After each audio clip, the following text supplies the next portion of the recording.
With all of that out of the way, it's now my pleasure to hand our product demonstration off to Anand and Nick. Gentlemen, take it away.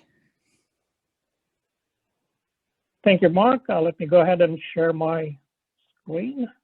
Hopefully everybody can see this. Looks great.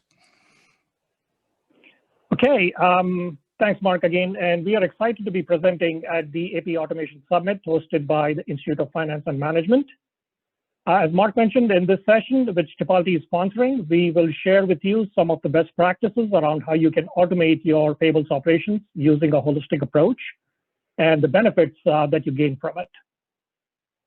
So here are the presenters. My name is Anand Misrad, and I'm the Director of Product and Partner Marketing at Tipalti. I have with me Nick Corradino, Tipalti's Rockstar Solution Consultant, and Nick will show you a live demo of the Tipalti solution shortly. Here's the agenda for the session today. After highlighting some of the key challenges facing the finance teams today, I will share some best practices and benefits to a holistic approach to streamlining and scaling global AP. After that, I will provide a quick overview about Tipalti. And as mentioned earlier, Nick will show you a live demo of the Tipalti solution after that. We will answer any questions that you may have towards the end. So let me start by providing a little bit of a background on the challenges facing finance teams today. So the role of finance has broadened over the past decade, and this is not new to anyone. Beyond the core responsibilities of accounting, bookkeeping, financial reporting and analysis, and closing the books, finance leaders are playing a prominent role in company-wide strategy, in mergers and acquisitions, globalization, and a whole lot more. CFOs have also become prominent as the voice of the company in areas such as investor relations and in communications with the board as well. Suffice it to say that the role of finance has broadened and become more strategic. The problem is that the back-end processes are still highly manual and take a lot of effort to get done. In fact, the effort may be higher now since you have to deal with things like the gig economy, different business models. You may have your global suppliers and vendors spread globally, and then there are frequent tax changes and regulatory compliance that you have to deal with, in addition to dealing with the current economic situation. Especially if you look at the accounts payables process, it is the #1 most manual and time-consuming function in finance, and that is according to the Institute of Finance and Management, who's our host today. And that stands in the way of finance modernizing, automating, and getting to the higher standard of doing more strategic tasks. Our take at Tipalti is that this most time-consuming finance function can be automated relatively quickly and be run like a machine. So our recommendation is that finance needs to look at payables holistically, not just the invoice piece or the payments piece, but the end-to-end function and automating those. And there are several areas that you need to look at for a holistic approach to automating the payables. First, you have to maximize efficiency across your end-to-end payables workflow. You can reduce the workload spent on managing payables by 80% by automating the end-to-end workflow, starting from self-service supplier management to tax compliance to ensuring touchless or straight-through invoice processing, making global payments, your supplier communications, and then the payment reconciliations with your ERP systems. Additionally, as your supplier count, invoice volume, payments volume, subsidiaries, and global presence grows, by automating a large portion of your payables operations, you can avoid future AP headcount. You can also stay lean by putting a system in place that automates your global payables operations with cross-border payments, multi-subsidiary, and intercompany transfer capabilities, all within a single, seamless, scalable platform. A benefit towards the holistic approach to modernizing payables is that it increases business visibility. And by automating your end-to-end payables operations, companies can accelerate the cycle time, not only as it relates to your payables operations, but also financial close with real-time reconciliation with your ERP systems across different payment methods, currencies, subsidiaries, entities, all in a single file, essentially. And with automation, you get timely access to important data, which generally leads to better decision-making. You also get visibility into your AP spend with instant insight across all suppliers, across every business unit, by unit or by geography. Another key benefit of a holistic approach to smart automation is the ability to adapt to changing business needs. Your system has to keep up with the changing needs of your fast-growing business.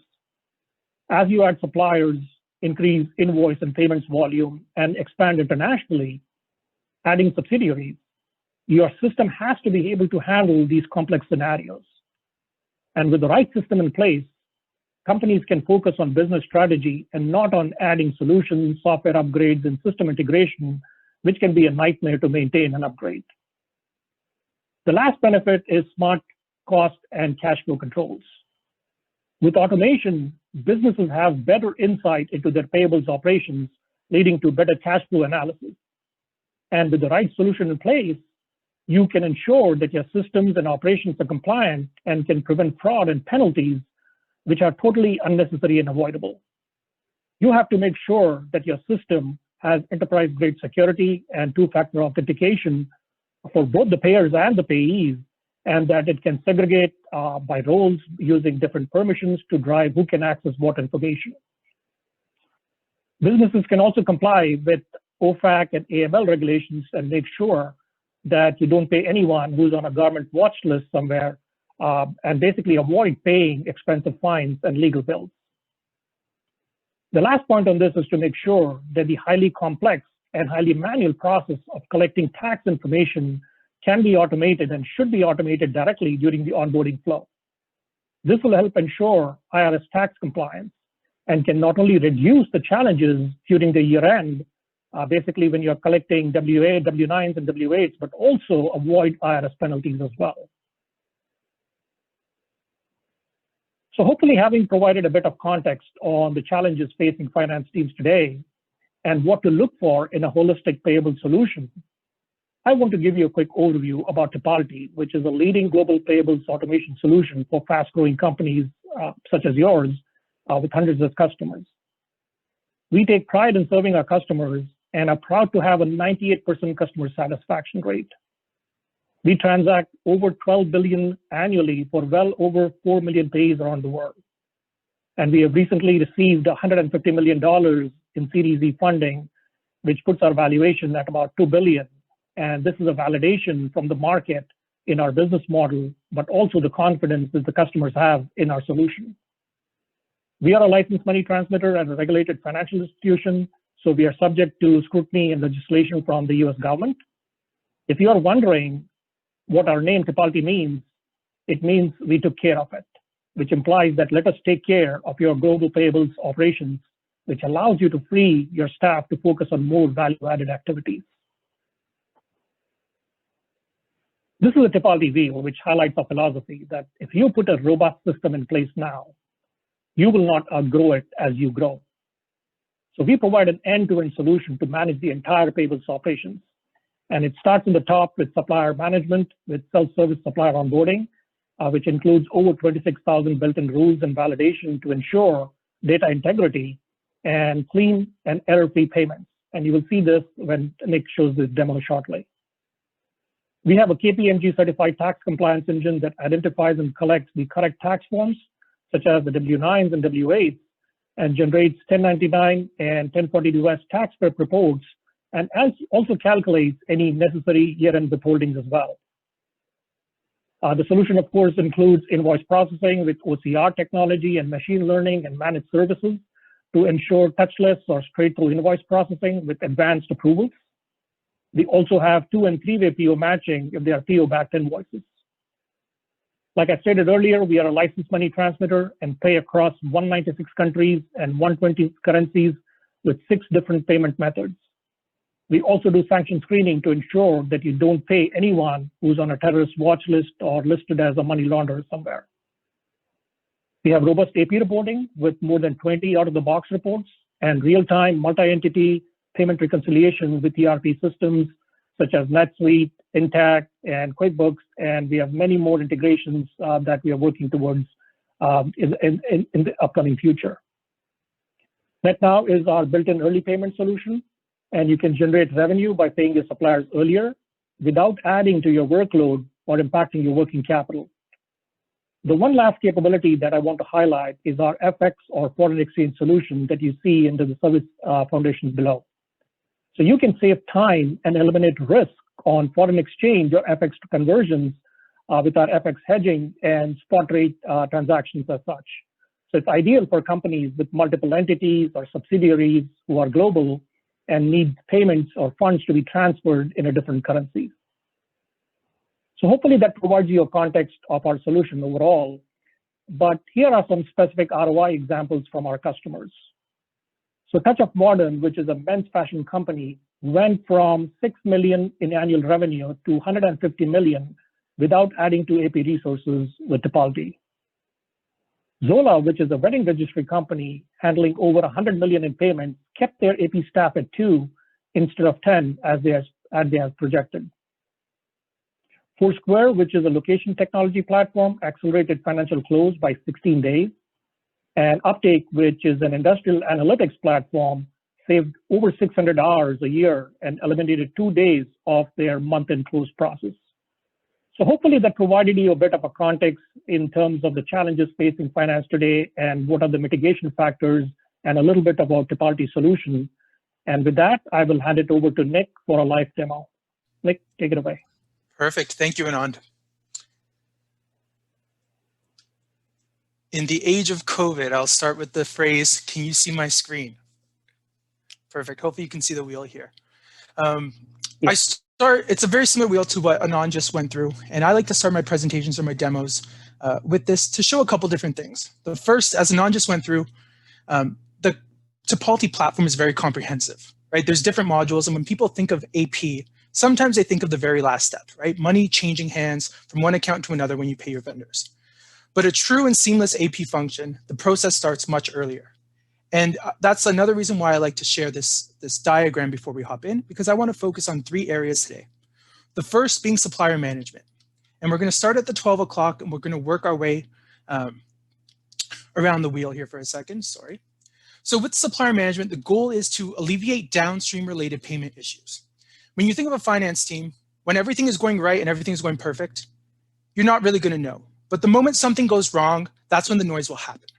Anand mentioned the rise of the gig economy. We're now paying not just our traditional AP suppliers, but influencers, marketers, those that could potentially be our customers, which also impact our revenue, our frontline revenue. So the goal here again is to alleviate downstream payment issues, and doing so by having embedded validation rules and also releasing your finance team from having multiple touch points from when a payment is submitted and ultimately clears out to one of your vendors. Built into that is our tax compliance module, and that's going to be the second piece that I walk through today. But it's not a matter of just collecting a W-9 form anymore. The so what there is the fact that the TIN number is actually being validated. So you actually have a check against who you're paying that they are who they say they are. The second module, or the third module that we're going to go through today, is just invoice processing. So we're going to code an invoice through to payment. But the goal here is to decrease the cycle time from the moment in which an invoice is received to when it's fully approved in our system. And ideally, that's where, when we have our direct integration with several ERPs, whether that's Intact, NetSuite, or QuickBooks, that's the point in which that bill will sync over into your ERP as an open bill. And what we aim to do is to decrease that lifetime and that cycle time of an invoice so that your P&L and your AP subledger is accurate and complete at any point in time. We want both systems, when we have a direct integration, to be in sync, like that the information in one is no different from the other. And lastly, when we hop through global remittance, we're going to talk about not needing to log into different platforms for different subsidiaries or different currencies or dependent on your workflow. Everything is operationalized through the Tipalti platform. Gone are the days of logging into different banking platforms for wire transfers, one to accomplish checks, and another for local ACH transactions. So with that, I want to hop into the Tipalti platform. And when we log in here, we're going to see what we call the Global Suppliers Hub, or the Global AP Hub. And for today's demonstration, we're going to join the Eversky Finance team. When we log in here up at the top, we're going to see those different modules we just spoke about, from payments, bills, payees, all the way through to administration. And we're going to start today by adding a payee and seeing that self-service portal. So to add a payee, you would simply hit the add button. you would signify a couple pieces of information now, whether they're an individual or a company. We would autofill when we go through implementation a naming sequence or a coding sequence for a payee identifier. Because we are cloud-based, we will need an email. And then lastly, in a multi-entity structure, we would need to signify which entity is the primary entity in which that vendor provides service to. From there, we would simply invite them to the supplier's portal and click add. When we do so, that's going to kick off a welcome email to them. And you'll notice all the communication externally from the platform is branded with your logo. You would also get control over the wording in here to make sure that the look and feel of the email, including tonality and word expressions, feels like it's coming from you directly. But the most important part all the way through is the tokenized links that are throughout all of our communication, whether it's approving a bill or to access any part of our portals. It's tokenized to prevent unauthorized access to the platform. By simply hitting that link, I'd be brought to the supplier's portal. Again, your vendors will see your logo throughout the process. It's a conscious decision to alleviate your vendors from thinking this is a phishing attempt, because we will be collecting very sensitive information, banking details, etc. When we log in, the onboarding process initially will ask for 3 pieces of information before they complete their registration. We're going to be collecting address, payment information, and lastly, a tax form. With the address information, we're doing 2 things. 1, we're doing an OFAC screening and bumping this against different sanction lists and terrorist watch lists globally to ensure that we're not paying anyone that is on one of those lists and that has been marked as a bad actor. As a licensed money transmitter, we are protecting not only ourselves, but also you from doing this. And secondly, the most important part here, the country in which they are located will drive the menu they see on the next page for the payment methods they can select from. If I continue on here to the payment method, within the US, we offer a direct deposit ACH, wire transfer, check, and PayPal. Outside of the US, we offer what's called an international ACH, where we leverage our global banking partners to offer a cost-effective alternative to a wire transfer. So gone are the days when you need to pay outside of the US only by a wire transfer. That is generally very expensive. And then also in the Eurozone, we offer a prepaid debit card. Know that these are all of the options that we offer. When you implement Tipalti, if you choose to not offer PayPal or not offer check, you don't need to. You get full choice here as the chef to determine the menu you want to offer. As we go through the different alternatives, you're going to see that the form is dynamic. So we, again, take that responsibility off of your team from sending out a static PDF form to collect this information. And most importantly, one example of the 26,000 validation rules we have built in. There'll be prompts whenever we collect wrong information. Sometimes these are syntax related, collecting the right number of digits for an account number. But in many cases with our banking partners, these are actual validation rules to detect simple errors, such as a transposition mistake that I've just made. Once I correct that, I'm able to complete the process through registration. If we move along to the tax form, we partnered with KPMG for digitized tax form collection. I will show the W-9 just now. You'll see that this looks and feels exactly like a regular W-9. The only difference is we're collecting this information digitally, which allows us to report on it at year end for 1099 prep reports. But more importantly, we're doing a TIN validation with the IRS daily because we have a nightly window where we will verify the SIN number against the individual that they say they are and return any one of 6 different statuses if they need to be investigated. Lastly, as we scroll down here, we're collecting a legal digitally binding signature just to relieve you of your obligation with the IRS. After they're onboarded, so once they complete the 3-step process here, they would be deemed payable in Tipalti. From there, this portal becomes an ongoing living repository of all your relationship with them. They can see if payments have been submitted, deferred for any reason, or paid. If something is deferred, meaning it does not go through, they would get a reasoning why. In this case here, it was deferred because the tax form was not provided. So it protects you from paying someone until you receive their proper validation from a tax form perspective.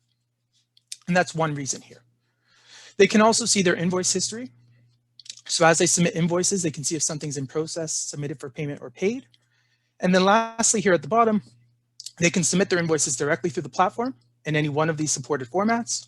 Or what is most common is Tipalti will sit on top of a centralized inbox and retrieve and extract the invoices directly and begin processing them into our platform. Once we receive invoices, they would appear here in the Bills tab. So this is where the AP team will live for when a bill is received in pending review status, as it's sent for approval, if anything gets sent back to AP, and finally, the goal is to get them in fully approved payment status as quickly as possible.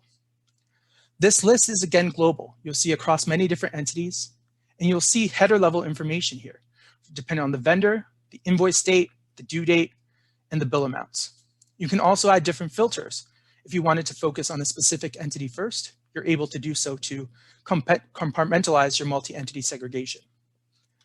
As I go into an example of one of these bills, these would have gone through OCR technology, our managed services team, and also a proprietary machine learning technology called Tipalti Pi, which stands for Payment Intelligence. Using the 3 levels of technology here, we're bringing over not only I will call first the non-judgmental fields or dimensions, being the invoice number, the date, the due date, which are very apparent when you look at the invoice because they come direct from the invoice. But we're also, using our machine learning technology, populating the expense account, any other custom fields that you might also have configured, such as project or department. So it's a comprehensive tool that moves the role of AP from coding the invoice, where it would be transpositioning information directly from the invoice, as well as the expense accounts, which are specific to the accounting team and specific to your business. So it moves from transpositioning and coding that to the review of the coding. Once I'm okay with how the header has been populated and how the line items have also been populated, the second area where Tipalti Pi comes into place is with respect to a bill approval workflow. And here, this again is populated by machine learning. So it's going to figure out past patterns, potentially based off of the vendor, but also dimensions such as the department or the project. In this case here, Angie potentially could be our director of marketing. So she's approving this invoice predicted because this bill is being coded to the marketing department. You can alternate and add additional approvers if needed. You can route them into the right spot. If an individual is no longer with the company, you can quickly just remove them from the list. And you can also add bill approvers easily. You just need a name, an email, and you can assign an approval limit or a manager as well. But once you are okay with this approval sequence and you review that, you're going to submit this bill for approval. Once that is complete, it's going to kick off another set of approval emails, which look and feel exactly like this. So again, your logo would be present at the top. You're going to see all the invoice, header, and line item level detail, inclusive of any custom fields that are specific to your business, such as project or department. You're going to see a little bit of a trend analysis, which will provide dialogue for you as an approver, dependent if you're a controller, finance manager, even up to the CFO. So you can look at the past analysis or past bills to provide additional color to this invoice. Potentially, if there's discrepancies where an invoice is double the normal amount, you might ask questions as to, are you prepaying for an additional invoice or we double billed? It just provides a little bit more color and tune to the AP journey. As we scroll down to the bottom, you're going to see an actual copy of the invoice. You're going to see the list of approvers who approved it before you and who's slated to approve it after you, if anyone.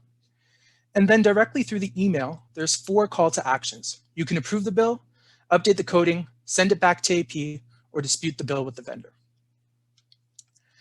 If you are a high frequency approver and you're approving multiple invoices at one time, you can also do so through the UI under this Pending My Approval tab. From here, you would see the list of all invoices acquiring your attention. You can, although not recommended, select all and approve. But when you click in here, you can also see all the information we just saw, the invoice image, the header, how it's been populated, and the line items down here. You can also approve it, send it back to AP, or dispute the bill with the vendor. As we go through, if anything is sent back to AP for action, you're required to submit a reasoning for that. And you're going to see that at the top here. It's going to have audit proof saying who sent it back and the reason they sent it back. So this could be remedied and then sent back through the approval workflow. But the goal is to see visibility to everything in pending payment status. Generally, at this point in time, this is where we recommend these bills to sync over with any of our direct integrations to any of our other ERPs.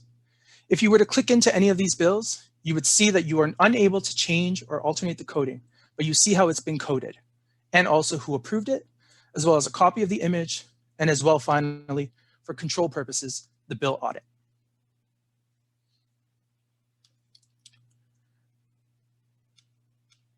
Perfect. One last thing here. So now we've seen an invoice through to final approval, in which case here, if it's in pending payment status, that means that it's been fully approved and ready to be included in a payment batch. This screen here, again, looks and feels like the one we just saw. You're able to select invoices across all your entities. You can add a filter to only pay certain entities if you want to segregate that out. But you're not discriminating invoices based off of the entity or based off different currency. Remember, from the wheel diagram, you're changing your operational flow to be a centralized approach, or you are able to, and are able to operationalize your payment batches across all your entities, across all your different currencies to one process flow. So you're not logging into different platforms or anything to accomplish those different workflows. To simply group them together in a payment batch, you would hit Pay Bills. You can select to pay them on a payment cycle, which means you would pay them on a bill due date, or you can pay them on a specific day, potentially if you do Friday payment runs. When you do so, that's going to create a payment batch on this first tab here. And you can see that these are aggregated, and there's another set of approvals that are needed. However, these are concurrent approvals, and they work in a way such as the following. You would set the number of people that can approve, and then the number of people, or the number of approvals needed in order for that batch to be deemed approved. Once approved, they will go through a progress bar as we execute these transactions. Once completed, it will have this completed status. If anything is declined, you would see that here. And then, as always and normal, there's visibility in if you need to remind any payment approvers to approve a payment batch. As a payment approver, I can click into this batch. I can see the number of transactions. I can see the different currencies we're paying out in. I can see the different payment method. Again, I'm not discriminating in any way, shape, or form. My process flow, if I'm paying them by e-check, PayPal, wire transfer, or our Intercash prepaid debit card. And alternatively here, I can also see who the vendors are. I can cancel specific payments without sending that payment batch back to my AP team. I can simply cancel that one line item and approve the remainder for enhanced controls and autonomy for your approvers. And what's most important is you can also drill back in here if you need to do a spot check, and you would be brought to the bill page that we saw previously. However, once we receive the appropriate approvals, that's step one for us to execute these payments. In order for us to execute the payments, we're going to need that payment batch to be approved. The payment will need to be due, and we will also need the funding account funded. So you'll notice that these are, in this case here, a Euro account, a US dollar account, and a British sterling account. These are set up as FBO accounts for the benefit of owner with our tier 1 banking partners. Using this funds required tab, you can see what's been populated for payments, what's due on any specific day, and it does take a second to load. But this will tell you and calendarize your cash flow based off the day payments are due. It'll compare the amount owed to the amount in your account and tell you how much you need to fund. So in this example, I have $258,000 due today. I currently have $8,000 in my US dollar account. So I need to fund an additional $249,000. To do so, you would simply hit add funds, select your proper account, wire or use an ACH to get these funds into the FBO account. And from there, once funded, we will begin processing those transactions. With any of our direct integrations, we also post those bill payments automatically into your ERP. So it aids from a reconciliation standpoint because that closes your open bill, but also posts that bill payment directly into your ERP, saving a lot of time from your finance teams. The last quick thing to show you with a couple minutes left here are just the out-of-the-box reporting. So we can pull payment detail reports, reconciliation reports, and account statements for any of those bank accounts that we just saw. When you're onboarding, the payee list will be definitely important because it'll show you who's payable and unpayable. And as they onboard and go through, you may need to follow up with registration points. For an accrual perspective, the bill report is important because it'll show you all the bills in the system as well as their status. So you can accrue for anything that's not yet approved. And then lastly, with respect to tax reporting, we have the 1099 and 1042S prep reports, which aggregate all the payment information we have by TIN number and by month with an annual total to aid you in filing your 1099s at the end of the year with the IRS. With that, Anand, I will hand it back to you, and we can open up potentially the Q&A. Thank you, Nick. Are we ready for questions, gentlemen? I believe we are. All right, well, we're entering the Q&A portion of this product demonstration. If you haven't already sent in your question, or if you thought of another question for Nick and Anand, go ahead and use the chat box to send it to me now, and we will get to as many questions as we can. Our first question is from Tanya. She is wondering what percentage of suppliers are typically found to be unpayable? I think that's an interesting question. Any idea, guys, on how frequently that happens? I can take that one. So we see less than 3% of payments fail every year for different reasons. But generally, in terms of being unpayable, it's a very, very small percentage. You know, we're talking very, very small, less than 3% a year. So the majority of our transactions and payments are going through, they're successful. Potentially that could be, the payment failure also includes incorrect banking information. Potentially if there's a transposition mistake that does happen to get through, or that also includes as well the uncashed checks. So if someone selects a check and that does not pass through or clear in time, that would be counted in that metric. Tim wants to know whether the solution is bank agnostic. Sorry, I mean, just wanted to add to the previous response as well, that when Nick showed the demo, we validated against, the payments against 26,000 global rules. So that actually significantly eliminates payment errors as well. And basically, eliminates about 66% of the payment errors are reduced, basically running it through the validation rules that we have. And in terms of being bank agnostic, we are in many cases, right? I mean, in the sense, we are a payments provider, we are a bank. We are a licensed money transmitter. So you run the payments through our system. And as Nick was showing, you can do all the payments in a single file without, ever having to log into your bank portal, uploading the files and then downloading the information across different countries, across different payment methods. So that's the advantage that you have with Tipalti.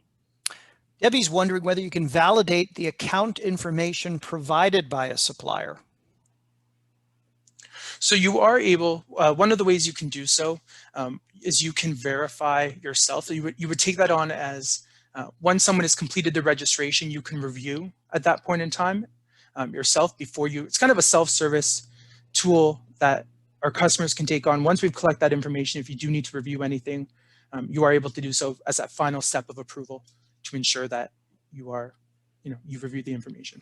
Kimberly's asking, instead of AP doing the coding, can invoices be routed automatically to others for coding instead? So this does come up from time to time. The process right now in our platform, there does need to be a level of review first before it's submitted through the approval chain.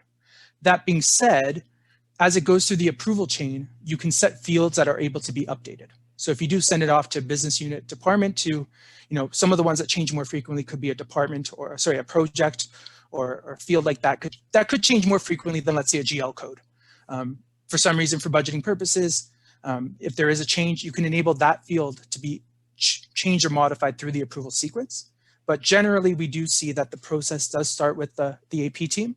They're reviewing the coding for most of the parameters, getting that level of assurance that we've coded it correctly. And then there does need to be a kickoff to the approval. Debbie's wondering whether you can check new suppliers against the death master file. Yeah, I don't believe we do that currently, Nick, if I'm not mistaken. So this is, I believe, from the Social Security Administration that contains, I think, 100 million records. I don't believe we do that. But I think as a follow-up to a sub-question on that, we do validations against the ABA routing numbers and country-specific validations that we perform amongst the 26,000 rules that we just talked about. But I don't believe we check against the death master file. Yeah, Jennifer is wondering whether invoice approval can be based on reporting hierarchy in her organization's HR system, and importantly, not allow alterations to that approval routing. Great question. So when we go through implementation, and one of the things we actually didn't mention at the beginning here, my experience with Tipalti is quite different. So I actually was a customer for the last 3 years before joining. So I've gone through the implementation before. So I have firsthand experience also in integrating the platform. When we implemented, we took our master list of department approvals, and Tipalti worked with us to embed those as permissions within the platform. So we mapped one-to-one to what we had in our HR list or another list.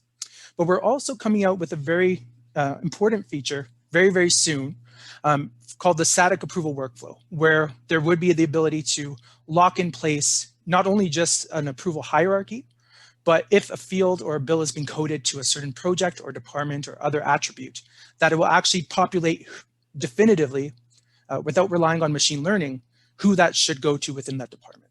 So for example, if it's the marketing department, Mark, if you run the marketing department, whenever a bill comes through coded there, it'll automatically populate you in that approval sequence. One of our attendees is wondering whether you can select specific invoices to pay or not pay based on their due date or the payment date. Correct. So you can apply different filters. You can filter based off due date if you want to, and pay only your invoices that are due a certain week to grab into your payment batch. The other unique feature that we also have is the ability to partial pay an invoice. So let's say you have, you're in a procurement situation where you have an invoice for, let's call for simplicity, $100,000 of inventory, and you need to partial pay 20% of that. Mm-hmm. You can code the invoice through, partial pay that invoice, and then it's all within one step. It'll show you the kind of the total due and the remaining balance, if you will, at any point in time. Samantha's wondering about escalation procedures for workflows. Yeah, so the ability, because we capture the hierarchy. So when we saw the new user there was the field to assign a manager. And that's particularly used, if we think of the hypothesis to the invoice flow, it's to get invoices approved and coded as soon as possible. So in terms of a path of escalation, one example is if someone's not responding to their email notifications or the approval notifications, it'll automatically escalate to their manager. So in an attempt to get that invoice approved as quickly as possible, it'll automatically route through the system based off the rules that you set. Other escalations that are possible, this is more so from a coding perspective or invoice management. If there's any escalations because of a potential duplicate invoice or anything like that, there's automatic fields and warning bars that come through in the platform to prevent that. Yeah. One functionality that I wanted to add, just to add to that, was that Absolutely. You can do it through email as well, because you don't have to log into the system. You don't charge, for basically approval licenses, and you not only see the duplicates, but you can dispute it and send it back as well directly from your email where you are work on a day-to-day basis. A couple of our attendees are wondering about different ERPs that you integrate with. I see a question here about Oracle. I see one about Microsoft GP. Give us the lay of the land when it comes to ERP integration, gentlemen.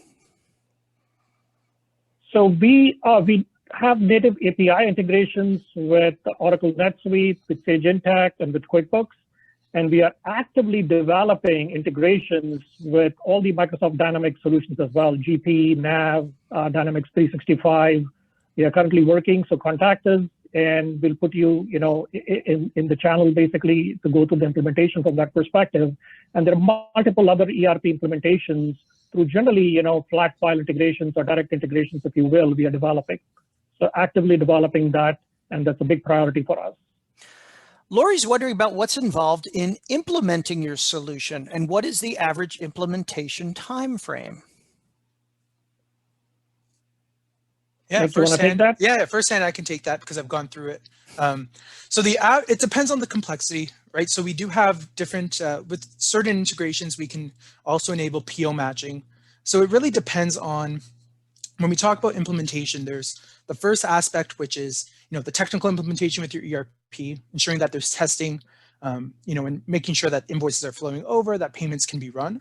But then there's actually the second part of the implementation process, which is more of what I'm going to call vendor management, right? And change management, where that involves communication to all of your vendors. Mm-hmm. A part of that, you do need email addresses, right? Because we're a cloud-based platform.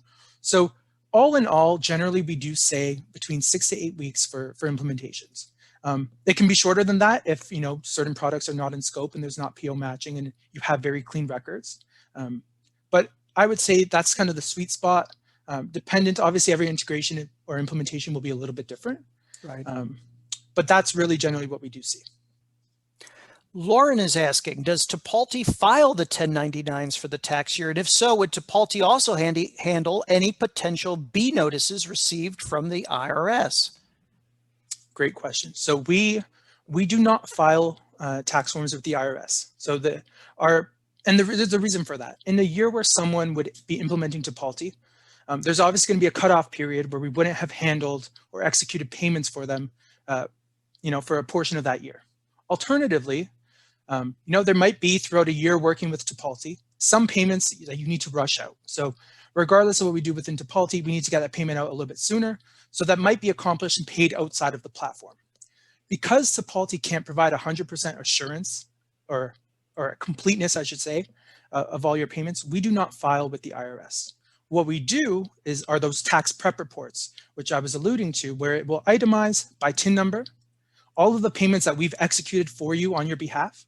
Mm-hmm. And then you would aggregate that potentially with all your other information. Ideally, there are none if all the payments were completed and executed by Tipalti. And then it's an easy file with the IRS. And we do have some partners that we can also work with and expose you to as well for tax filing. Jennifer's asking, is there an audit and review of the information entered by the supplier to ensure that there's no typos, such as in the address name, number, city, zip code?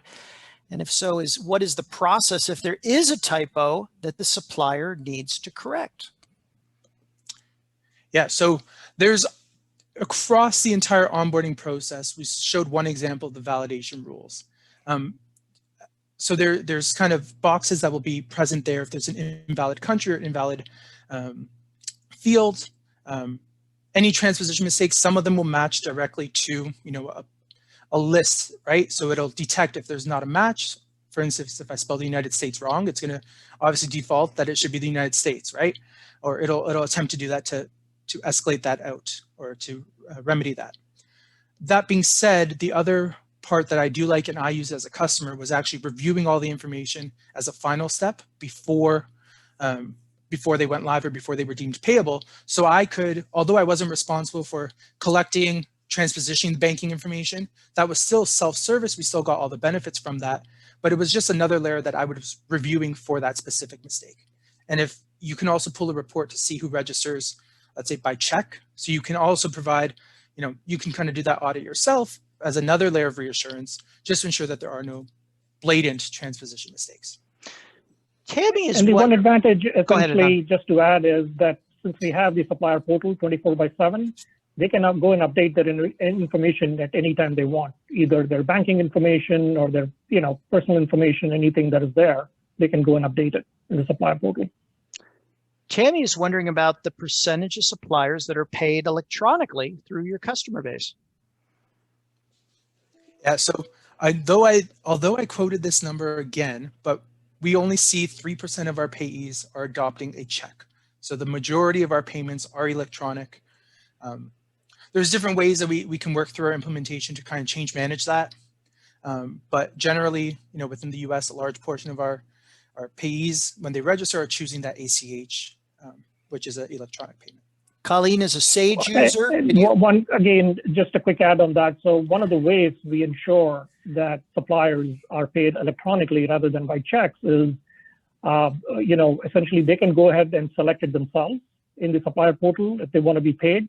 The second is we have a split pay, right? You can split the payments and say that, hey, Mr. Supplier, you want to be paid by paper check. We cannot afford this cost, and we can pass on the cost to you, essentially. So that's the motivation for the supplier to move off instead of taking on the cost, of the paper checks. Colleen is a Sage user. Can you support Sage? So we do support Sage intact, but we are in the process of actively developing integrations with other versions of Sage as well. Okay, so Sage 500, not yet? It is on the roadmap for sure. Contact us and we can put you, in the queue basically. I'm up against it. Nick, 30 seconds or less. What would be the single biggest piece of advice you'd give to the folks listening in today as they go about automating their payments to suppliers? Perfect. So as we saw this year, anything can happen. So the biggest change obviously was moving for work from home, and there was no control of that. And actually, my last CFO, who I was working for 3 years, it wasn't until that basically happened where he came to me and just thanked me. because it was a seamless integration. So invest in technology, invest in automation. Today, the role of accounting is changing, right? We don't want to be spending our time on, I'll call them mindless tasks, if you will. We want to be focusing on strategic tasks, potentially implementing a system like this to pivot our work to be strategic. So that's what I would say. Get ahead of it. There is programs out there. There are programs like Tipalti out there. You can save a lot of time and reposition and repivot your resources to add value to your business. Anand, 15 words or less, and I'm going to count. What differentiates Tipalti from its competitors? Basically, we are the go-to solution for fast-growing companies. Every company is aspirational, wants to grow, go global. We are the only solution that can handle multiple entities, global payments in a single, solution, if you will, or a single instance of Tipalti. So if you're aspirational, wanting to go global, grow the company going forward, we can make it happen seamlessly.